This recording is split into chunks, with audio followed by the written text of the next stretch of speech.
Hello प्यारे बच्चों, कैसे हैं आप। मैं डॉक्टर सुशील आपका स्वागत करता हूं क्लास 12 फिजिक्स की न्यूमेरिकल सीरीज में। और आप जानते हैं इसमें हम कर रहे हैं एक फेमस बुक जिसके राइटर है कुमार मित्तल। इस बुक की एक्सरसाइज के सारे न्यूमेरिकल्स को, और खास बात क्या है इस बुक की कि नंबर ऑफ प्रैक्टिस क्वेश्चंस आपको बहुत सारे मिलेंगे। एक सिंगल चैप्टर में 70 क्वेश्चन दिए हुए हैं और वैरायटी ऑफ क्वेश्चंस भी काफी अच्छे हैं। तो यदि आप इससे तैयारी करते हैं न्यूमेरिकल्स की, तो कोई सिंगल क्वेश्चन भी आपको बोर्ड एग्जाम में ऐसा नहीं मिलेगा, पूरी गारंटी है मेरी, कि जो आपने इस बुक में सॉल्व ना करा हो। साथ ही कॉम्पिटिटिव एग्जाम्स के लिए भी आपकी अच्छे से तैयारी हो पाएगी। फिलहाल हम कर रहे हैं इसका चैप्टर नंबर 6, जो कि है किरचॉफ के नियम तथा वैद्युत परिपथ, और यह हमारी एनसीईआरटी की बुक के चैप्टर नंबर 3 वैद्युत धारा के अंतर्गत आता है। हमने लास्ट क्लास में इसके क्वेश्चन नंबर 59 तक कंप्लीट किए थे, आज करते हैं उससे आगे के। तो चलिए शुरू करते हैं। हमारा जो क्वेश्चन है वो कहते हैं संलग्न परिपथ में 3 ओम परिपथ प्रतिरोध में धारा का मान तथा बिंदु ए तथा बी के बीच का विभवांतर ज्ञात कीजिए। तो ए तथा बी के बीच का विभवांतर ज्ञात करना है, तो हमें क्या ज्ञात करना है, एक तो वी ए बी का मान ज्ञात करना है और एक धारा का मान ज्ञात करना है। 3 ओम में धारा का मान कितना होगा, हमें यह ज्ञात करना है। चलिए स्टार्ट करते हैं। आप देख रहे होंगे कि इसमें 2 सेल लगे हुए हैं, तो विद्युत धारा प्रवाहित करेंगे। तो मान लेते हैं इस सेल से जो धारा प्रवाहित हो रही है उस धारा का मान हमने मान लिया, ये मान लेते हैं I1 है। यहां से जो धारा बहेगी इस धारा का मान क्या है I2, तो ये धारा यहां पर भी क्या होगी I2। यहां पर जो धारा जाएगी, 2 धाराएं संधि की तरफ आ रही हैं, इस संधि का कोई नाम रख लेते हैं, मान लेते हैं ये बिंदु हमारा क्या हो गया C। तो यहां से निकलने वाली जो धारा होगी वो होगी I1 प्लस I2। तो अब ये हमारा हो गया A, ये हो गया B, ये हो गया C, ये वाला हो गया D, ये वाला ले लेते हैं E और ये बिंदु ले लेते हैं F। तो चलिए सबका नामकरण हो गया। अब धारा और विभव का मान निकालना है, तो सबसे आसान तरीका किरचॉफ के नियम लगाते हैं, जैसे पिछले क्वेश्चंस में लगाए थे। तो बंदपाश लेते हैं। सबसे पहले हम लिख सकते हैं कि बिंदु C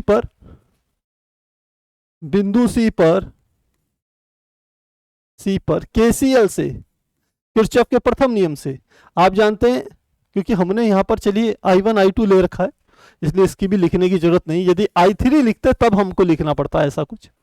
तो सीधे लगाते हैं बंदपाश A B C D से, A B D C A से। ये धारा का मान ऐसे चलेगा, ये ध्यान रखना। तो लिखते हैं बंदपाश A B D C A से। सबसे पहले A से B की तरफ गए, धारा का मान है I1 प्लस I2 और है 2 ओम, तो 2, और यहां आ गया I1 प्लस I2। फिर हम आए B से D की तरफ, कुछ नहीं है, D से C में कुछ नहीं है, C से A में कुछ नहीं है। क्लियर हो गया। अब इसमें विद्युत वाहक बल क्या है हमारा, 2 वोल्ट। हम नेगेटिव से जा रहे हैं पॉजिटिव की तरफ, तो विद्युत वाहक बल क्या होगा, पॉजिटिव होगा। इसका मतलब इसका मान क्या आ जाएगा, 2 वोल्ट के बराबर आ जाएगा। तो इसे लिखेंगे 2I1 प्लस 2I2 बराबर कितना आ गया, 2। तो ये हो गया I1 प्लस I2, यहाँ पे 2 कॉमन ले लिया, यहाँ पर हो गया 2, यहाँ पर भाग दे देंगे तो आ गया I1 प्लस I2 बराबर कितना आ गया, 1। और ये होगी समीकरण नंबर 1। तो एक बंदपाश से हमने एक समीकरण निकाल ली। दूसरा बंदपाश लेते हैं जो कि हमारा CEFDC से। तो लिखते हैं बंदपाश कौन से ले रहे हैं, CD FEC से। तो सबसे पहले C से D की तरफ गए, कुछ नहीं, D से F की तरफ गए, कोई प्रतिरोध नहीं, F से E की तरफ गए, कोई प्रतिरोध नहीं। एक प्रतिरोध है यहाँ पर 3 ओम और धारा का मान है I2, तो लिख लेंगे 3I2। और E से C की तरफ गए, कोई प्रतिरोध नहीं, ये बराबर हो जाएगा। C से D की तरफ गए, हमने प्लस से प्रवेश करा, माइनस पे निकले, तो विद्युत वाहक बल माइनस में आएगा, तो ये हो गया -2। और D से F की तरफ गए, कुछ नहीं, F से E की तरफ गए तो माइनस से चले और प्लस में निकले, तो ये क्या आ जाएगा, पॉजिटिव में आएगा, तो ये आ गया +5। तो क्या आ जाएगा 3I2 बराबर आ गया 5। तो I2 बराबर आ गया, क्योंकि 5 - 2, तो 3I2 बराबर 5 में से 2 गया 3, तो I2 बराबर हो गया 3/3। तो I2 का मान आ गया 1 एम्पियर। तो I2 का मान 1 एम्पियर हो गया, और हमें यही मान तो ज्ञात करना था, वास्तव में यही मान तो ज्ञात करना था, लेकिन मुझे I1 का मान भी ज्ञात करना है, क्योंकि मुझे AB के बीच का विभवांतर ज्ञात करना है। तो मैं लिखूंगा I2 का मान हो गया 1 एम्पियर। तो लिखते हैं समीकरण 1 में समीकरण, अब ये I2 क्या है, ये I2 ही 3 ओम के प्रतिरोध में प्रवाहित हो रहा है, तो पहला आंसर हमारा यही हो जाएगा। यहीं पे लिख लेते हैं कि अतः 3 ओम प्रतिरोध में प्रवाहित धारा बराबर किसके है, I2 के, और इसका मान है 1 एम्पियर। तो पहला आंसर हमारा यहां पर निकल गया, जो कि क्या था, 1 एम्पियर। अब हम I1 का मान निकाल रहे हैं, तो लिखते हैं समीकरण 1 में I2 का मान रखने पर, लिखते हैं समीकरण 1 में I2 का मान रखने पर, तो चलिए मान रख लेते हैं। यह I1 प्लस I2 बराबर 1, तो लिखेंगे I1 प्लस I2 का मान कितना, 1 एम्पियर, बराबर कितना, 1। तो I1 का मान कितना आ गया, 0 आ गया। तो परिपथ में I1 में जो धारा प्रवाहित हो गई I1 से, वो क्या हो गई, 0 हो गई। I1 का मान कितना आ गया, 0। ये हमने यहां पर लिख दिया है। अब AB के बीच विभवांतर निकालेंगे, तो सबसे पहले लिखेंगे अतः AB में प्रवाहित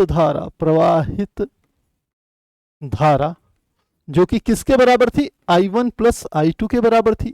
I1 का मान हो गया 0 और I2 का मान हो गया 1, बराबर क्या हो गया, 1 एम्पियर। 1 एम्पियर आ गया। तो हम लिखते हैं चूंकि AB के बीच विभवांतर AB V बराबर होता है IR, तो ये आएगा I इंटू क्या आ जाएगा, R। I का मान कितना आ गया, A से B में बहने वाली धारा ये कितनी होगी, 1 एम्पियर होगी। 1 गुणा प्रतिरोध का मान कितना है, 2 ओम, 1 गुणा 2 यानी कि क्या आ गया, 2 वोल्ट। तो AB के बीच विभवांतर कितना है, 2 वोल्ट। ये भी हमने कैलकुलेट कर लिया। इस प्रकार से ही हमारा आंसर आ गया।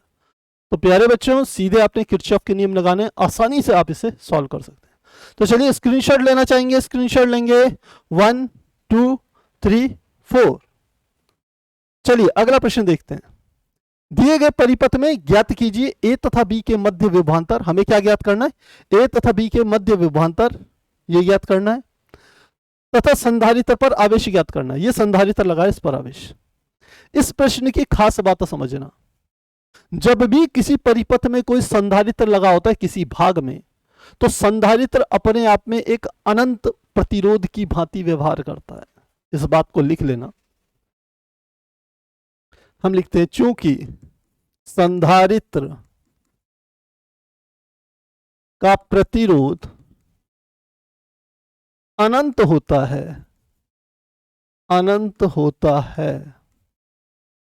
अतः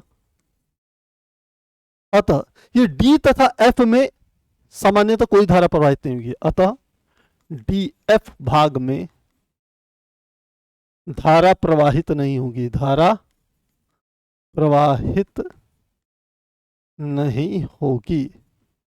एक और इंपॉर्टेंट बात, इसका जो प्रतिरोध है वो है अनंत। इसके बगल में केवल 4 ओम का प्रतिरोध लगा है।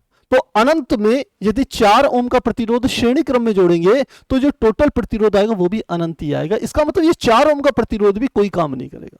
इसलिए लिख दिया हमने DF में कोई धारा प्रवाहित नहीं होगी। तो अब इस भाग को भूल जाइए आप। अब हमारे पास सीधे सीधे यहां पर ये वाला सेक्शन हट गया, तो क्या आ जाएगा हमारे पास। अब इस डायग्राम को हम ऐसे बना सकते हैं, ये यहां पर आ गया, ये सेल आ गया, और यहां पर क्या आ गया, एक प्रतिरोध आ गया, चाहे आप इसे आंतरिक प्रतिरोध लें। ये हो गया 3 ओम, ये वाला हो गया 2 ओम, और ये वाला क्या हो गया 1 ओम। ये बैटरी का मान आ गया 12 वोल्ट। ये हो गया A बिंदु, ये B, फिलहाल इतना क्लियर हो गया। तो लिखते हैं परिपथ का तुल्य प्रतिरोध। यदि मैं इनके नाम लिख लूं, ये मान लेते हैं R1, ये R2, ये R3 में मान लूं, तो लिखूंगा चूंकि R1, R2 व R3 किसमें, श्रेणी क्रम में, तो परिपथ का तुल्य प्रतिरोध, परिपथ का तुल्य प्रतिरोध श्रेणी क्रम में आप जानते हैं R बराबर होगा R1 plus R2 plus R3 के। R1 का मान आप देख रहे हैं 1, R2 का मान 3 और इसका मान 2। 1 plus 3 plus 2, 1 plus 3 plus 2, total कितना आ गया, 6 ओम आ गया। परिपथ का कुल प्रतिरोध कितना आ गया, 6 ओम आ गया। हमें क्या निकालना है, ए बी के मध्य विभवांतर निकालना है, ए तथा बी के मध्य विभवांतर निकालना है इस रिश्ते के बीच में। तो इसको निकालने के लिए पहले हम क्या करेंगे, परिपथ में धारा का मान निकाल लेंगे। तब हमारे पास सूत्र होता है ना, V बराबर E माइनस आई आर, वहां से निकालेंगे, क्योंकि ये जो हम वी ए बी निकालेंगे वो टर्मिनल विभवांतर निकालना है इसका मतलब। तो परिपथ में धारा निकालते हैं। सबसे पहले हम लिखते हैं परिपथ में धारा I इज इक्वल टू होता है V अपॉन R, ये आ जाएगा। तो V का मान, और V की जगह ना लिख करके V की जगह हम लिख लेते हैं E अपॉन R। क्या आ जाएगा ये आ जाएगा E अपॉन R। E का मान कितना दे दिया, 12 वोल्ट दिया है। परिपथ का कुल प्रतिरोध निकाल लिया, 6 निकाल लिया। तो परिपथ में धारा I का मान कितना आ गया, 2 एम्पियर। कितनी धारा बह रही है, 2 एम्पियर की धारा बह रही है। तो ए बी के बीच विभवांतर निकालना है, यही तो कहा है उसने, ए तथा बी के मध्य विभवांतर। तो लिखेंगे वी ए बी, अतः ए बी के मध्य विभवांतर, तो टर्मिनल विभवांतर कहलाएगा V बराबर होता है E minus I into R के बराबर होता है। अब ये वाला जो प्रतिरोध है एक प्रकार से स्मॉल आर की भांति व्यवहार करेगा। किसकी भांति व्यवहार करेगा, स्मॉल आर की भांति। तो लगाएं इसमें, E का मान कितना है, 12 वोल्ट, I का मान कितना है, 2 एम्पियर, और R का मान कितना है, 1 ओम।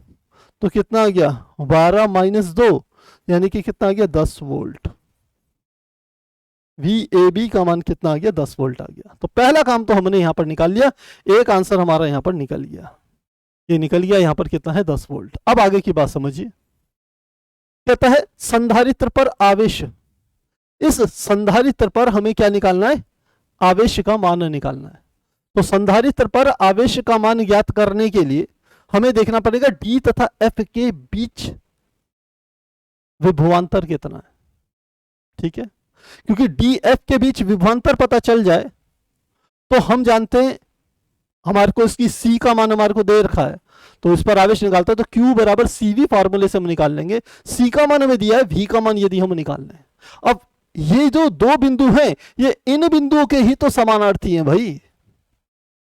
यदि मैं इन दो बिंदुओं के नाम लिख दूं, ये हो गया A B D F है, और मैं इसको नाम दे दूं, मैंने लिख लिया इसको X दे दिया, इसको लिख दिया Y। तो एक्स वाई के बीच का विभवांतर देखिए, इसमें जब धारा बहेगी तो ये धारा ऐसे बहेगी, तो मैं कहूं यही वाले बिंदु तो हैं x और ये वाला बिंदु क्या है, y। तो मैं कहूं एक्स वाई के बीच का विभवांतर जो होगा वो इसमें बहने वाली धारा और प्रतिरोध के गुणनफल के बराबर होगा। तो लिखेंगे वी एक्स वाई, चूंकि वी एक्स वाई बराबर आई इंटू आर के बराबर। आई का मान परिपथ में आप जानते हैं 2 एम्पियर है, आर का मान कितना है, ये 2 ओम है, तो कितना आ गया, 4 वोल्ट।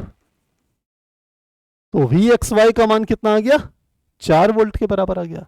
और यही डी एफ के बीच का विभवांतर होगा, तो लिखेंगे चूंकि वी एक्स वाई बराबर वी डी एफ होगा, अतः संधारित्र पर आवेश, संधारित्र पर आवेश Q बराबर क्या होता है, C इंटू वी के। क्योंकि C का मान हमें दे दिया है 10 माइक्रोफेरेड, 10 गुणा 10 की घात माइनस 6 फेरेड, और V का मान हमने निकाल लिया, V का मान हमारा कितना आ गया, 4 वोल्ट। वैल्यू पुट कीजिए, Q बराबर 10 गुणा 10 की घात माइनस 6 गुणा 4, तो क्या आ गया, 10 चौको 40 गुणा 10 की घात माइनस 6, तो यह आ गया 40 माइक्रो कूलम आ गया। और यह हमारा क्या हो गया, संधारित्र पर संचित आवेश का मान आ गया, जो कि 40 माइक्रो कूलम के बराबर है। तो मुझे लगता है मेरी बात समझ में आ गई होगी, ज्यादा डिफिकल्ट नहीं है, बस थोड़ा सा आपको विचार करना पड़ेगा, थोड़ा सा सोचना पड़ेगा, बेसिक बातों को आसानी से कर पाओगे। इस क्वेश्चन की सबसे इंपॉर्टेंट बात जो है वो ये वाली है, यदि ये आपको नहीं पता है तो आप क्वेश्चन में घूम जाएंगे, इसको कर नहीं पाएंगे। तो चलिए बात, प्यारे बच्चों, यदि फिर भी कोई डाउट होता है तो कमेंट में लिखिएगा, आसानी से आपको जवाब मिल जाएगा। चलिए स्क्रीनशॉट लेना चाहेंगे, स्क्रीनशॉट लेंगे, 1 2 3 4। चलिए अगला क्वेश्चन देखते हैं। संलग्न परिपथ में धारा मापी जी का पाठ्यांक 0 है, आर का मान ज्ञात कीजिए। जी का मान 0 है, यानी कि ये वाला जो परिपथ है, इस परिपथ में धारा तो प्रवाहित नहीं हो रही है, यानी कि एक प्रकार से संतुलन की स्थिति में, आप ऐसा भी कह सकते हैं।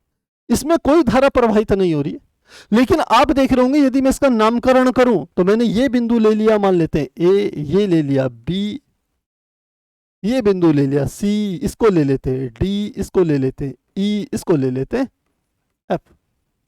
आप देख होंगे सी डी बिंदु यदि जी पे कोई धारा प्रवाहित नहीं हो रही है, इसका मतलब है सी और डी के बीच का जो विभवांतर होगा वो आर ई तथा बी के बीच के विभवांतर के बराबर होगा।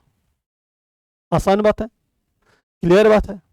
तो मैं लिखता हूं सॉल्यूशन में, मैं क्या लिख रहा हूं, मैं लिख रहा हूं बीई, बी तथा ई के बीच विभवांतर,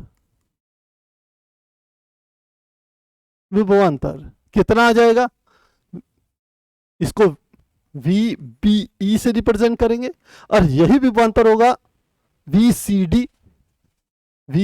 डी के बीच में, यानी कि वी बी ई का मान उसमें लगा है 2 वोल्ट, तो ये 2 वोल्ट के बराबर होगा। भाई इस परिपथ में धारा नहीं है, लेकिन इस सेल के कारण धारा जरूर बह रही होगी, ये आई धारा बह रही होगी और यही धारा यहां जाएगी, यहां जाएगी और यहां जाएगी, यहां धारा नहीं जाएगी।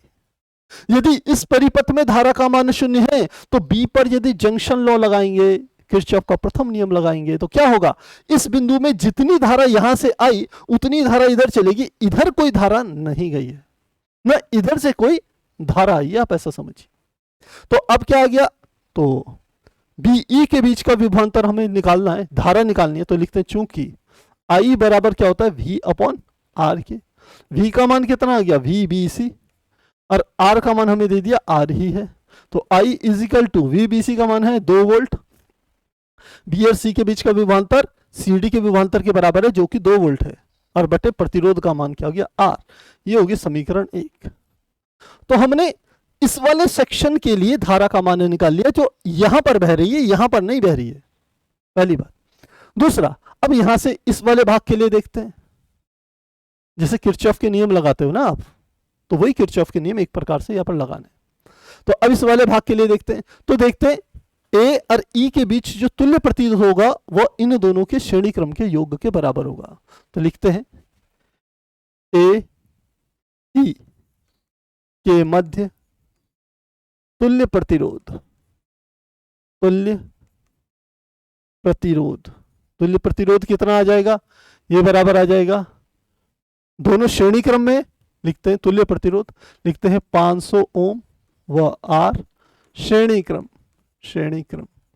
तो तुल्य प्रतिरोध, तुल्य प्रतिरोध आप इसे आर टी से रिप्रेजेंट कर सकते हैं, बराबर होगा 500 प्लस आर के बराबर हो जाएगा।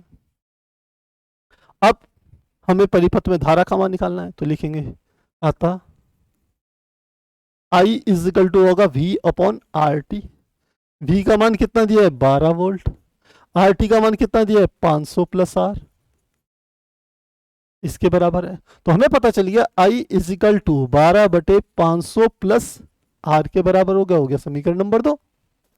समीकरण 1 भी उसी धारा को रिप्रेजेंट कर रही है, 2 भी, तो समीकरण 1 तथा 2 की तुलना करने पर क्या लिखेंगे,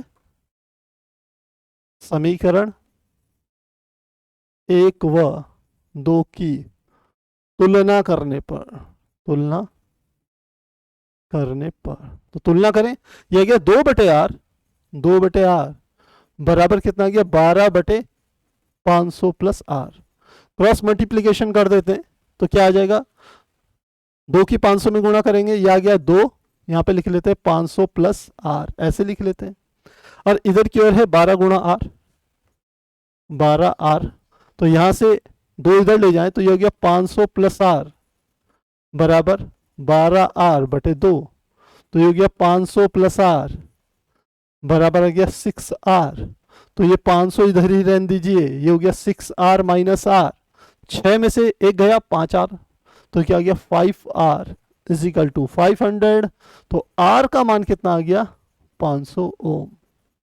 तो जो हमें अज्ञात प्रतिरोध आर की बात कर रहे थे वो कितना होगा 100 ओम के बराबर। देखिए गलती कर दी ना, 500 में 5 का भाग देंगे 100 आएगा, बोला हमने 100 लिख 500 दिया। तो ऐसी गलतियां हो जाती है बेटा कभी कभी।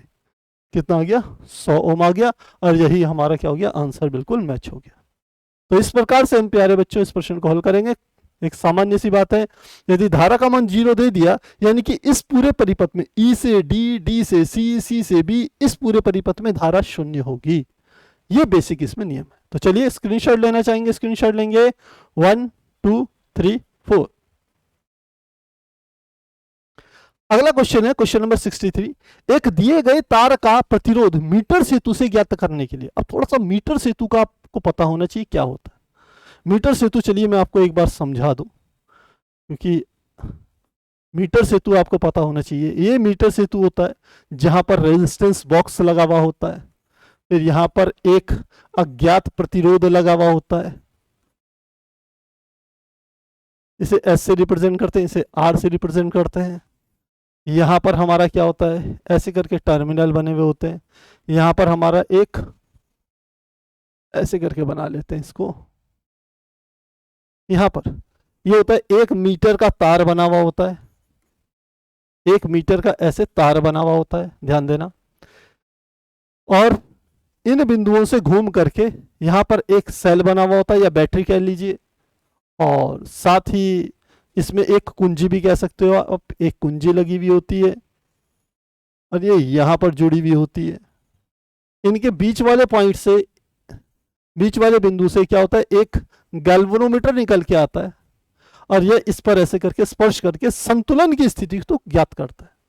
यह 100 मीटर या 1 मीटर या 100 सेंटीमीटर का तार है।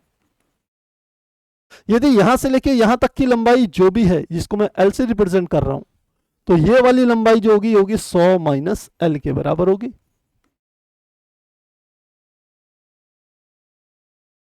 तो ये अपने आप में P की भांति व्यवहार करता है, ये Q की भांति व्यवहार करता है। छोटी का पार्ट है, ये P की भांति व्यवहार करता है, ये Q की भांति व्यवहार करता है। तो हम लिखते हैं संतुलन की स्थिति में होता है P/Q बराबर होता है R बटे S के। P का मान कितना है L, Q का मान कितना है 100 माइनस L, L बटे 100 माइनस L बराबर किसके होगा, R का मान ये दिया है R बटे क्या आ गया S। अज्ञात प्रतिरोध S का मान ज्ञात करना होता है, तो S बराबर होता है, S बराबर हमारा क्या आ जाएगा, S उधर चले जाएगा, यहां बच गया R, और यहां आ जाएगा 100 माइनस L बटे। ये हमारे पास क्या आएगा, इसका फार्मूला निकल के आएगा। मुझे उम्मीद है आपको फार्मूला ध्यान आ गया होगा। ये थोड़ा लेट रिस्पॉन्स कर रहा है, ये आ गया, इतना हमारे पास आ गया। तो इस वाले फार्मूले का अपने इस्तेमाल करना, ये थ्योरेटिकल पार्ट है, आपको ये बात समझ में आ जानी चाहिए। अब मीटर ब्रिज के हम क्या करते हैं, न्यूमेरिकल करते हैं। तो चलिए, तो सबसे पहले क्या किया, दिए गए तार का प्रतिरोध मीटर सेतु से ज्ञात करने के लिए बाएं ओर के रिक्त स्थान में लगे प्रतिरोध बॉक्स से 2 ओम का प्रतिरोध लेने पर, तो सॉल्यूशन में क्या करेंगे, आर का मान आपको क्या दे दिया, 2 ओम, 2 ओम दे दिया। शून्य विक्षेप की स्थिति 40 सेंटीमीटर पर मिलती है, यानी कि एल का मान कितना दे दिया, 40 सेंटीमीटर। कोई दिक्कत नहीं है। तार का प्रतिरोध क्या है, हमें क्या निकालना है, तार का प्रतिरोध, यानी कि जो अज्ञात तार लगा हुआ था S, उसका प्रतिरोध ज्ञात करना है। तो अभी हमने सूत्र बताया आपको, हमारे पास सूत्र है S is equal to R, ये तो 100 माइनस L अपॉन L, यही तो था। अभी मैं आपको दिखाता हूं, ये देखिए S बराबर R 100 minus L upon L, यही फार्मूला लगाया है। तो क्या आ जाएगा, R का मान हमें दे दिया 2, ये आ गया 100 माइनस 40 बटे 40, तो क्या आ गया 2 गुणा 60 बटे 40, काट दिया, 2 से काट दीजिए, 2 दूनी 4, 2 से काट दे, 2 3 6, तो S का मान कितना आ गया, 3 ओम। तो इस स्थिति में यहां तक की बात करें प्रश्न की, तो प्रतिरोध कितना आ गया, 3 ओम आ गया। अब आगे वाले हिस्से की बात कर लेते हैं। चलिए, आगे वाला हिस्सा क्या कहता है, तार का प्रतिरोध क्या है, हो गया 60 सेंटीमीटर शून्य विक्षेप की स्थिति प्राप्त करने के लिए प्रतिरोध बॉक्स से कितने ओम का प्रतिरोध लेने पड़ेंगे, कितने, 60 सेंटीमीटर पर शून्य विक्षेप स्थिति प्राप्त करने के लिए प्रतिरोध बॉक्स से स्थिति प्राप्त करने के लिए प्रतिरोध बॉक्स से कितने ओम का प्रतिरोध लेना पड़ेगा। अब हमारे को पता चल गया, हमें पता चल गया चूंकि एस का मान तो कितना आ गया 3 ओम, 3 ओम आ गया। आर का मान अब की बार हमें ज्ञात करना है और एल का मान हमें दे दिया कितने 60 सेंटीमीटर। तो बस इस वाले फॉर्मूले में अब की बार हमें किसकी वैल्यू निकालनी है, आर की वैल्यू निकालनी है। तो आर की वैल्यू निकालनी है तो क्या आ जाएगा, आर बराबर आ जाएगा, इसी को मॉडिफाई कर लेते हैं, एस गुणा एल बटे 100 माइनस एल, ऐसे लिख लेते हैं। एस का मान हमें पता चल गया 3 ओम है, तो 3 गुणा एल अब की बार कितना दिया 60 सेंटीमीटर, ये हो गया 60 बटे 100 माइनस 60 यानी कि कितना आ जाएगा 40। तो आर बराबर आ जाएगा 3 गुणा 60 बटे 40, कट गया तो 6 12 6 18 में 4 का भाग दे दीजिए, तो यह आ गया 4 चौको 16, बच गया 2 4 5 20, तो आर का मान आ गया 4.5 ओम। तो सेकंड आंसर भी हमारा बिल्कुल परफेक्ट निकल गया, क्योंकि सेकंड बार में इसने क्या कह दिया, सीधे सीधे आपको कह दिया कि आपको अज्ञात प्रतिरोध 3 ओम है और 60 में यदि विक्षेप हो रहा है तो आर का मान ज्ञात कीजिए। तो मुझे लगता है प्रश्न समझ में आ गया होगा, इजी है, कोई कठिन नहीं है। मीटर सेतु यदि आपने ढंग से पढ़ा है, व्हीटस्टोन सेतु, मीटर सेतु, तो प्रश्न में आपको कोई दिक्कत नहीं होगी। तो चलिए स्क्रीनशॉट लेना चाहेंगे, स्क्रीनशॉट लेंगे प्यारे बच्चों, स्क्रीनशॉट लेंगे 1 2 3 4। क्वेश्चन नंबर हमारा 64, दर्शाए गए चित्र में मीटर ब्रिज के तार की लंबाई 100 सेंटीमीटर है। ये ए बी की लंबाई इसने क्या दे दी 100 सेंटीमीटर दे दी। ए जे बराबर कितना है 60 सेंटीमीटर, ये दे दिया 60 सेंटीमीटर। तो धारामापी में विक्षेप नहीं होता है तो आर का मान ज्ञात कीजिए। हमें क्या करना है, आर का मान ज्ञात करना है। तो देखिए ये बिल्कुल वही चीज है, ये हमारे पास क्या होता है P, ये वाला होता है Q, जो कि 100 माइनस 60 के बराबर आएगा। ये हो गया P, ये हो गया Q, इसको कहते हैं R और इसको कहते हैं S। अब की बार S का मान इसने R दे दिया और R का मान ज्ञात करना, तो लिखते हैं, सॉल्यूशन करते हैं। हमें क्या दे दिया, शून्य विक्षेप की स्थिति दे दी 60 सेंटीमीटर, तो L का मान दे दिया हमें 60 सेंटीमीटर। अज्ञात प्रतिरोध S का मान क्या दे दिया R, और जो हमारे पास ज्ञात प्रतिरोध होता था जिसको कि मान लो मैं R डैश से निरूपित कर रहा हूं, R डैश का मान कितना दे दिया, वो दे दिया मेरे को 10 ओम, 10 ओम। तो अब कैसे ज्ञात करेंगे, हम जानते हैं चूंकि S is equal to R into 100 minus L upon L, ये हमारे पास सूत्र होता है। लेकिन ये R डैश में लिख रहा हूं जिससे आप लोग कंफ्यूज ना हो। तो क्या आ जाएगा, S का मान कितना है R बराबर R डैश का मान कितना है 10 ओम, तो ये हो गया 10, कितना आ गया 100 माइनस L का मान कितना दे दिया 60 बटे कितना आ गया 60, तो कितना आ गया 10 गुणा 40 बटे 60, तो कट गया 10 छिंग 60, 6 बार कट गया और 6 से काट देंगे, 2 से काटेंगे, 2 3 6 और 2 से काटेंगे आ गया 20, तो ये आ गया 20 बटे 3। आर का मान कितना आ गया 20 बटे 3 ओम, ऐसे ही इसने लिख दिया तो 20 बटे 3 ओम के बराबर होगा। तो ऐसे करेंगे, बस थोड़ा सा इसमें ध्यान रखना है कि जिस चीज को हम आर मानते थे वो 10 ओम है और जिसको एस मानते थे वो इसने आर दे दिया। तो आप कंफ्यूज ना होना, कभी कभी ऐसा प्रश्नों में दे देते हैं आपको कंफ्यूज करने के लिए। तो मुझे लगता है प्रश्न समझ में आ गया होगा, कहीं कोई दिक्कत नहीं होगी। तो प्यारे बच्चों स्क्रीनशॉट लेना चाहेंगे, स्क्रीनशॉट लेंगे 1 2 3 4। चलिए अगला प्रश्न देख लेते हैं।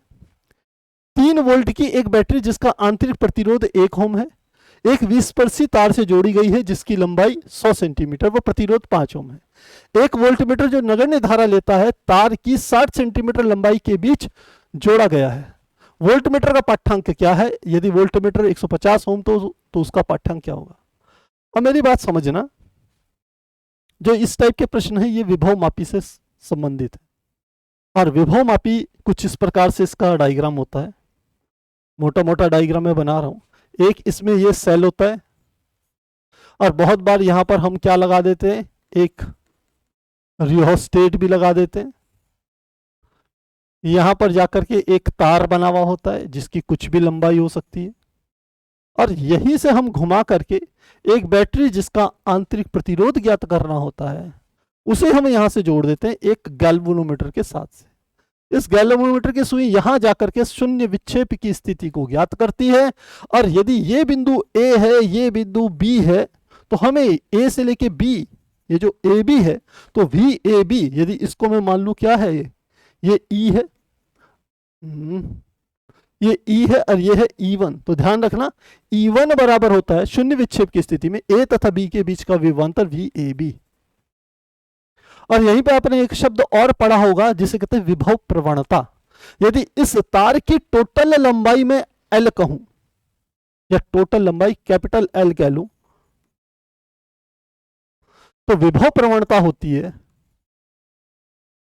प्रवणता बराबर ये हमारा VAB बटे L के बराबर होती है। और VAB का प्रतिरोध जो विद्युत वाहक बल होता है वो E के बराबर होता है। तो ये हम विभव प्रवणता निकालते हैं, जैसे K से रिप्रेजेंट करते हैं, तो ये VAB बटे L के बराबर आती है, ये कांस्टेंट होता है। तो इस तरीके से हम करेंगे। यदि ये लंबाई को मैं ले लूं स्मॉल l है, तो इसी फार्मूले को E1 बराबर K, क्योंकि VAB है, देखिए ए बी, हमने बी दो बिंदु ले लिए। मजे की बात यह है दो बिंदु को एक ही नाम दे दिया, ऐसा नहीं करना। ये सी बिंदु आ गया तो ये तो ठीक है, और ये वाला बिंदु को सही करेंगे, ये बिंदु होगा सी, क्योंकि E1 का एक सिरा धन यहां से और ऋण सिरा यहां से जोड़ा हुआ है, तो इनके बीच का VAC का जो विभवांतर है वो E1 सेल के विद्युत वाहक बल के बराबर होगा। यही इसका सिद्धांत है। तो ध्यान रखना E1 को मैं क्या लिख सकता हूं, K इंटू यहां से यहां तक की लंबाई L है, तो KL ऐसे भी लिखा जा सकता है। इन फार्मूलों का हम क्या करेंगे, इस्तेमाल करेंगे विभव प्रवणता वाले जितने भी प्रश्न आएंगे, यानी कि विभव मापी के। तो चलिए शुरू करते हैं। क्या है, 3 वोल्ट की एक बैटरी जिसका आंतरिक प्रतिरोध 1 ओम है, एक विस्पर्शित तार से जोड़ी गई है जिसकी लंबाई 100 सेंटीमीटर तथा प्रतिरोध 5 ओम है। तो 100 सेंटीमीटर तार का प्रतिरोध लिखेंगे, 100 सेंटीमीटर तार का प्रतिरोध बराबर कितना दे दिया, 5 ओम। तो 1 सेंटीमीटर तार का प्रतिरोध बराबर क्या आ जाएगा, 5/100, 5/100 ओम प्रति सेंटीमीटर आ जाएगा। 1 सेंटीमीटर तार का प्रतिरोध 5/100 होगा। क्लियर होगी बात। 1 वोल्टमीटर जो नगण्य धारा लेता है तार की 60 सेंटीमीटर लंबाई के बीच जोड़ा गया है। अब इसमें यदि डायग्राम बना ले तो ये इस तरीके से बना सकते हैं इसको, ये इसका आंतरिक प्रतिरोध, ये हमने बिंदु जोड़ दिए, और यहां पर 1 वोल्टमीटर, 1 वोल्टमीटर जो नगण्य धारा देता है, हमने ये वोल्टमीटर लगा दिया, और ये L का मान यहां पर आ गया, शून्य विक्षेप की स्थिति यहां आ जाएगी। यहीं पे आप गैल्वेनोमीटर लगा लेना, इसके शून्य की विक्षेप की स्थिति इतनी है। फिर से देखते हैं, 3 वोल्ट की एक बैटरी जिसका आंतरिक प्रतिरोध 1 ओम है, ये 3 वोल्ट की बैटरी, आंतरिक प्रतिरोध आ गया 1 ओम, एक 20 तार से जोड़ी गई है जिसकी लंबाई 100 सेंटीमीटर, प्रतिरोध 5 ओम है। तो ये पूरी लंबाई यहां से लेके यहां तक की 100 सेंटीमीटर है, ये भी ध्यान रखना। टोटल लंबाई कितनी है, 100 सेंटीमीटर तथा प्रतिरोध 5 ओम है। 1 वोल्टमीटर जो नगण्य धारा लेता है तार की 60 सेंटीमीटर लंबाई के बीच जोड़ा गया है, तार की 60 सेंटीमीटर लंबाई, तो L का मान कितना दे दिया इसने, 60 सेंटीमीटर लंबाई के बीच ऐसे जोड़ दिया इसने। तो इसमें गैल्वेनोमीटर में विक्षेप क्या है, 0 है। वोल्टमीटर का पाठ्यांक क्या है, सबसे पहले निकालना है आपको वोल्टमीटर का पाठ्यांक। वोल्टमीटर का पाठ्यांक निकालने के लिए हमें सबसे पहले विभव प्रवणता ज्ञात करनी होगी। तो कैसे निकालेंगे, लिखेंगे विभव प्रवणता, विभव प्रवणता, विभव प्रवणता ज्ञात करनी है। तो वोल्टेज कितनी है, 3 वोल्ट इन दो बिंदुओं के बीच, और ये कितना है, 100। तो लिखेंगे विभव प्रवणता आ जाएगी हमारी K बराबर E/L। E का मान कितना आ गया, 3 वोल्ट, L का मान नहीं, ऐसे नहीं चलेगा बेटा, इसमें एक काम करना पड़ेगा, पहले हमारे को पूरा का पूरा तुल्य प्रतिरोध ज्ञात करना पड़ेगा, परिपथ का तुल्य प्रतिरोध। पहले धारा निकालते हैं, चलिए तो लिखते हैं कुल प्रतिरोध, परिपथ का कुल प्रतिरोध, परिपथ का कुल प्रतिरोध निकालें तो क्या आ जाएगा, आर टी। ये है 1 ओम और इन दोनों के बीच का 100 सेंटीमीटर का प्रतिरोध कितना है, 5 ओम है। तो ये आ जाएगा 1 प्लस कितना आ जाएगा, 5। शुरू में वोल्टमीटर जो नगण्य धारा दे रहा है, शुरू में वोल्टमीटर में धारा नगण्य जा रही है, यानी कि उसका प्रतिरोध नहीं है शुरुआत में, पहले केस में। तो कुल प्रतिरोध हो गया 1 प्लस 5 यानी क्या हो गया, 6 ओम। तो परिपथ में धारा, परिपथ में धारा, परिपथ में धारा कितनी आ जाएगी, हम लिखेंगे आई इजिकल टू होता है V अपॉन आर के। V की जगह क्या आ गया, E बटे क्या आ गया, आर टी। E का मान कितना है, 3 वोल्ट, धारा का मान कितना है, R का मान कितना है, 6, भाग दे देंगे तो I बराबर आ गया 1/2 एम्पियर। तो हम कहते हैं 1/2 एम्पियर की धारा इस पूरे परिपथ में यहां से बह रही है, ये जो धारा है ये I है, ऐसे बह रही है धारा। क्लियर होगी बात। अब आगे की बात समझिए, ये मेरे पास बिंदु है A बिंदु और ये वाला बिंदु क्या है, B। A तथा B के बीच का विभवांतर ज्ञात कर लेते हैं। लिखते हैं VAB, VAB बराबर क्या है, V बराबर होता है IR। तो I का मान कितना आ गया, I गुणा R, A से B का, AB का प्रतिरोध, यानी कि AB तार का प्रतिरोध। ये जो 100 सेंटीमीटर का तार था इसका प्रतिरोध है 5 ओम। तो VAB बराबर 1/2 गुणा 5, भाग देंगे तो कितना आ गया, 2.5 वोल्ट। तो AB का हमारे पास जो वोल्टेज आ गई 2.5 वोल्ट आ गई।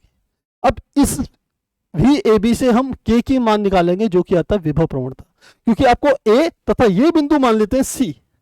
इस AC का विभवांतर जो मिलेगा वह विभव प्रवणता की इस लंबाई में गुणा करने पर मिलेगा। तो क्या करना है, लिखेंगे अतः K बराबर VAB बटे R के बराबर आ जाएगा, सॉरी L के बराबर आएगा टोटल लंबाई।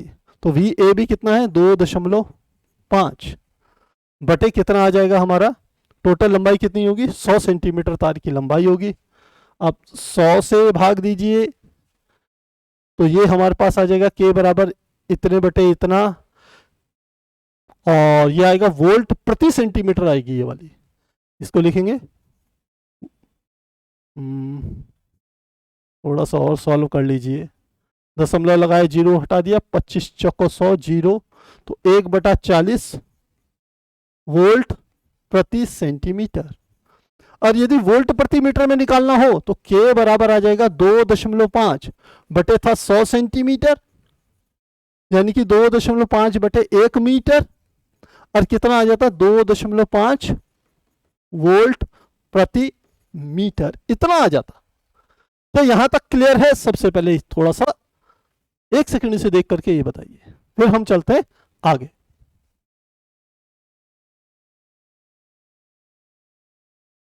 तो इतना तो समझ में आ गया। तो हमें K का मान मिल गया 1/40 वोल्ट प्रति सेंटीमीटर, और मीटर में निकालते तो 2.5 वोल्ट पर मीटर। अब मैं निकालता हूं कि इस वोल्टमीटर का पाठ्यांक क्या होगा, क्योंकि यहां से यहां तक की लंबाई कितनी है, 60 सेंटीमीटर। तो लिखते हैं वोल्टमीटर का पाठ्यांक, वोल्ट मीटर का पाठ्यांक जो V होगा वो किसके बराबर होगा, वोल्टमीटर का पाठ्यांक VAC के बराबर होगा। किसके बराबर होगा, VAC के बराबर। और VAC को हम क्या से लिख सकते हैं, ये हो जाता है K इंटू L से रिप्रेजेंट कर सकते हैं। K का मान मैंने सेंटीमीटर में निकाला है, 1/40 वोल्ट पर सेंटीमीटर। K का मान आ गया 1/40 गुणा A से C की लंबाई कितनी है, 60 सेंटीमीटर। तो क्या आ जाएगा, 60 सेंटीमीटर। तो 0 से 0 कट गया, 2 ये आ गया 3/2 यानी कि 1.5 वोल्ट आ गया। तो वोल्टमीटर का पाठ्यांक 1.5 वोल्ट होगा इस केस में, पहले केस में। तो यहां हमने यहां पर क्या निकाल लिया, पहला जो सेक्शन था वोल्ट मीटर का पाठ्यांक क्या है, वो आ गया हमारा 1.5 वोल्ट। वैसे V बराबर IR से भी निकाल सकते थे, यहां पर I का मान आपको पता है और R यहां से लेके यहां तक का प्रतिरोध आप निकाल सकते हैं, क्योंकि 1 सेंटीमीटर का प्रतिरोध आपको पता है 5/100 है।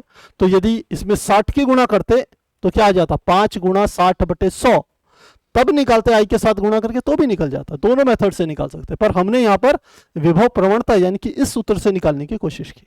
अब आगे समझिए, यदि वोल्टमीटर का प्रतिरोध 150 ओम हो, ध्यान रखना प्रारंभ में वोल्टमीटर का प्रतिरोध क्या था, नगण्य था, इसमें कोई धारा नहीं बह रही थी। लेकिन यदि इसका प्रतिरोध 150 ओम हो गया तो अब धारा निश्चित रूप से इसके भीतर से बहेगी, तो कुछ ना कुछ विभव पतन यहां पर भी होगा। तब क्या होगा, इस नए केस को हम समझते हैं। तो अब इसका बी पार्ट कर रहे हैं, इसका बी पार्ट करें।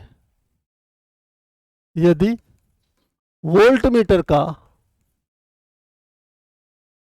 प्रतिरोध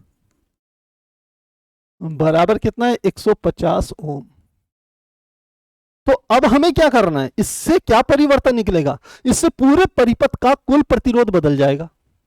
तो ध्यान रखना ए से लेके सी के बीच का जो भी प्रतिरोध है उसमें वोल्टमीटर का प्रतिरोध किस क्रम में आएगा, समांतर क्रम में। तो मैं लिख रहा हूं इस वोल्टमीटर के प्रतिरोध का, इसको लिख रहा हूं आर वी, यहां से लेके यहां का प्रतिरोध हो गया आर ए सी, सी से लेके बी तक का प्रतिरोध हो गया आर सी बी, और इनके साथ श्रेणी क्रम में क्या लगा हुआ, ये आंतरिक प्रतिरोध मान लेते स्मॉल आर है। तो सबसे पहले आर ए सी और आर वी को किस क्रम में जोड़ेंगे, समांतर क्रम में। जो आएगा उसको इसको इसको और इसको तीनों को श्रेणी क्रम में जोड़ेंगे, तब परिपथ का कुल प्रतिरोध आएगा। फिर से धारा का मान निकालना है, फिर ये प्रोसेस लगाना है। तो चलिए करते हैं। तो सबसे पहले लिखते हैं आर ए सी तथा आर वी समांतर क्रम में लिखते हैं, चूंकि आर ए सी का प्रतिरोध कितना आ जाएगा, आपको पता है 1 सेंटीमीटर का प्रतिरोध, 1 सेंटीमीटर का प्रतिरोध गुणा 60 सेंटीमीटर। 1 सेंटीमीटर का प्रतिरोध कितना था, हमने निकाला था 5/100 था, कितना था 5/100 गुणा 60, 0 से 0 काट दीजिए, तो ये काट देंगे 5 दूनी 10, 2 से काटेंगे ये आ गया 3। तो आर ए सी का मान कितना आ गया, 3 ओम आ गया। समझ गए होंगे क्या चीज कहा मैंने, ए और सी के बीच का प्रतिरोध कितना आ गया, 3 ओम आ गया। आरवी का मान आपको दिया है 150 ओम, आरवी कितना दिया है 150 ओम। तो लिखते हैं चूंकि आर ए सी व आर वी समांतर क्रम में है, तो तुल्य प्रतिरोध आ जाएगा, जिसे हम कहेंगे आर ए सी वी, ऐसे रिप्रेजेंट कर लेते हैं। इनका परिणामी क्या आ जाएगा, 1/आर ए C plus 1/आर we. Are A सी का मान क्या है 1/3 यानी कि 3 है, आर वी का मान क्या है 1/50। एलसीएम कितना आ गया 50, 3 से भाग देंगे 50 बार जाएगा, ये गया 50 प्लस 1/150 आ गया। देखिए तो 50 प्लस 1/150 आ गया, तो 1/आर ए सी वी का मान आया 51/150, 51/150।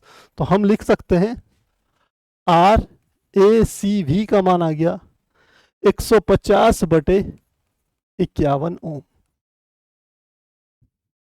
तो अब फिर से पीछे चलते हैं, ये जो इन दोनों का जो मिला जुला प्रतिरोध आया आर ए सी वी, वह आर सी बी तथा स्मॉल आर तीनों क्या है श्रेणी क्रम में। तो लिखते हैं वो है आर बी सी बी, लिखते हैं चूंकि R A C V comma R C B व स्मॉल आर श्रेणी क्रम।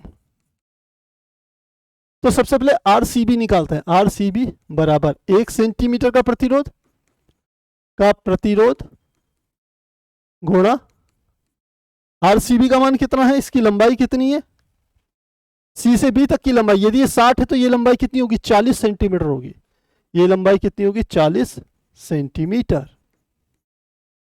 तो इसको रख लेंगे, गुणा कितना आ गया 40, तो 1 सेंटीमीटर 5/100 गुणा 40, 0 से 0 काट दिया, 5 दूनी 10, 2 से काटेंगे 2, तो RCB बराबर क्या आ गया 2 ओम। अब हमने कहा RACB तथा R श्रेणी क्रम में, तो लिखेंगे अतः परिपथ का तुल्य प्रतिरोध, तुल्य प्रतिरोध तीनों श्रेणी क्रम में है, तो टोटल R बराबर आएगा RACV plus RCB plus small r। RACV का मान हमने निकाला है कितना है 150/50, 51 है, प्लस RCB का मान निकाला है 2 ओम, और स्मॉल r का मान कितना है 1 ओम। पीछे देखिए स्मॉल r बराबर कितना है 1 ओम, तो इसको लिख लेते हैं, कितना आ गया 1 आ गया, तो ये कितना आ जाएगा 150/51 प्लस 3, एल्शियम ले लेंगे तो कितना आ गया, नीचे आ गया 51, 150 प्लस 3 के 51 में गुणा करेंगे, 3 एकम 3, 3 पंजे 15, 153, तो ये आ गया 303/51 ओम। परिपथ का कुल प्रतिरोध अब की बार आ गया 303/51 ओम। अब परिपथ में बहने वाली धारा का मान निकाल सकते हैं। तो परिपथ में बहने वाली जैसे हमने इसमें निकाला था, देखिए इसमें परिपथ में बहने वाली धारा I = V/R RT निकाला था ना, तो 3 क्या था, इस सेल का विद्युत वाहक बल बटे परिपथ का कुल प्रतिरोध था RT जो कि 6 था। सेम यही यूज करेंगे, तो परिपथ का कुल प्रतिरोध I बराबर E/RT, तो लिखेंगे परिपथ का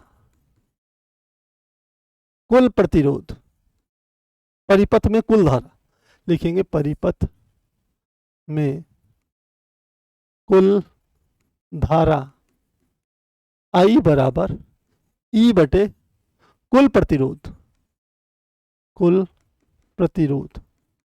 अब सेल कितने का लगा हुआ है, ये देख ले, सेल है 3 वोल्ट का, और कुल प्रतिरोध कितना आया है हमारे पास 303/51, तो लिखेंगे ये आ जाएगा बराबर 3/303/51, ऊपर चले गया 3 गुणा 51 बटे क्या आ गया नीचे 303, 3 से काट देंगे, ये आ गया 101 बार कट जाएगा, 3 एकम 3 0, तो ये आ गया 51/101, क्या आ गया धारा I का मान निकल गया।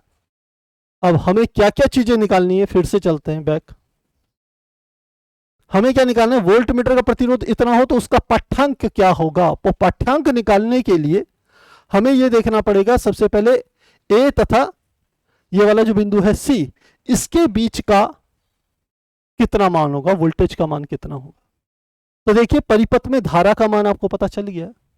जब धारा का मान पता चल गया और यहां से यहां के बीच का विभवांतर हम ज्ञात कर सकते हैं, V बराबर I × R से। R कितना है, यहां से लेके यहां तक का वो हमने निकाला था, RAC निकाला था अभी, तो लिखेंगे A से C का विभव, लिखेंगे AC का विभव, लिखेंगे VAC, V बराबर हो गया I × क्या आ जाएगा RAC, क्योंकि RAC का मान कितना है 1 सेंटीमीटर का प्रतिरोध गुणा AC की लंबाई, तो 1 सेंटीमीटर का प्रतिरोध तो हमें पता है 5/100 है, 5/100, और A से लेके C की लंबाई कितनी है 60, तो 5/100 गुणा 60 क्या आ जाएगा 5/100 गुणा कितना आ गया 60, यहां भी निकाला था हमने इधर की ओर। तो चलिए 0 से 0 काट दिया, 5 से काटेंगे 5 दूनी 10, 2 से काटेंगे 2 3 6, तो RAC बराबर कितना है 3 ओम। अब इस वाले फार्मूले में यूज करेंगे, VAC बराबर I का मान कितना आ गया 51/101 गुणा कितना आ गया 3, तो 3 एकम 3, 3 पंजे 15, 153/101 वोल्ट के बराबर होगा। किसका मान, VAC का मान। और आंसर चेक करें 1.485 इसके बराबर आ रहा है। आपको कैलकुलेट करके मैं दिखा देता हूं, कैलकुलेटर यूज कर लेते हैं।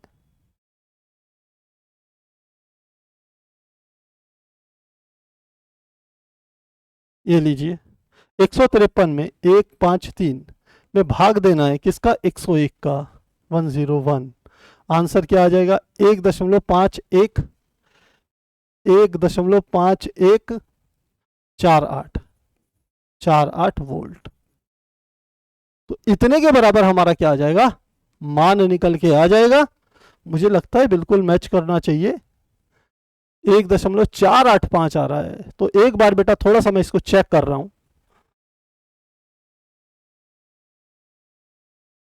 बेटा देखो हमने यहां पर एक गलती करी, हमने AC का प्रतिरोध निकाल लिया, जबकि AC के बाद साथ में यहां पर जो V है वो समांतर क्रम में जुड़ा हुआ है। तो हमने A से लेके C के बीच का जो तुल्य प्रतिरोध, जबकि वोल्टमीटर का प्रतिरोध 150 ओम था, तब हमने अलग निकाला था और उसका मान कितना आया था, सेकंड केस में निकाला था RAC का मान, RACV का मान, ACV का मान निकाला था, यह था 150/51। इसका उपयोग करेंगे, 150/51 ओम है, जो कि हमने यहां पर गलती से क्या करा, ये वाला मान रख दिया। तो ये हमारे इसको सुधार करना पड़ेगा, तब सही मान निकलेगा। तो क्या आ जाएगा, हमने कहा VAC I गुणा R, A और C के बीच का जो प्रतिरोध है, लेकिन वो यहां पर ACV से प्रदर्शित किया है, क्योंकि वोल्टमीटर इस बार नगण्य नहीं था, 150 ओम था, तो उसको हमने समांतर क्रम में जोड़ा था AC के बीच में, तो उसका भी जोड़ेगा। तो I का मान हमें पता चल गया कितना है, 51/101, 51/101 गुणा RACV का मान, ACV का मान हमने क्या निकाला है, ये निकाला है 150/51। क्या निकाला है, 150/51 निकाला है। तो 51 से 51 कट गया, कितना आ गया, 150/101। अब आंसर जरा निकाल के देखें कैलकुलेटर की हेल्प से, यदि निकालें देखें कितना आता है। 150 डिवाइडेड बाय 101 इक्वल टू 1.4851, 4851 इतने वोल्ट निकल के आएगा ए और सी के बीच, या वोल्टमीटर का पाठ्यांक आप कह सकते हैं, यह वोल्टमीटर का पाठ्यांक होगा। और आप देख सकते हैं ये 1.4851 कहां पर दिया हुआ है, यही हमारा परफेक्ट मैच हो रहा है, 1.485 ये हमें दिया हुआ है। तो गलती क्या करी थी, पहले वाले प्रश्न में हमने पहले पार्ट में RAC निकाला था, जबकि दूसरे वाले में हमने RAC A तथा C के बीच का कुल प्रतिरोध निकालने के लिए इस प्रतिरोध और इस वाले प्रतिरोध को समांतर क्रम में जोड़ करके तब निकाला था। तो मुझे लगता है आपको समझ में आ गया होगा। स्क्रीनशॉट लेना चाहेंगे, स्क्रीनशॉट लेंगे। 1 2 3 4, नेक्स्ट क्वेश्चन 1 2 3 4, नेक्स्ट क्वेश्चन 1 2 3 4। तो मुझे लगता है सारे आपने स्क्रीनशॉट ले लिए होंगे। तो प्यारे बच्चों, इसी के साथ आज की क्लास को यहाँ समाप्त करते हैं। मुझे उम्मीद है आपको सारे प्रश्न अच्छे से समझ में आए होंगे। यदि कोई डाउट हो तो आप कमेंट करके जरूर लिखिएगा। तो मिलते हैं नेक्स्ट क्लास में आगे के प्रश्नों के साथ, तब तक आप लोग रखिए अपना ध्यान।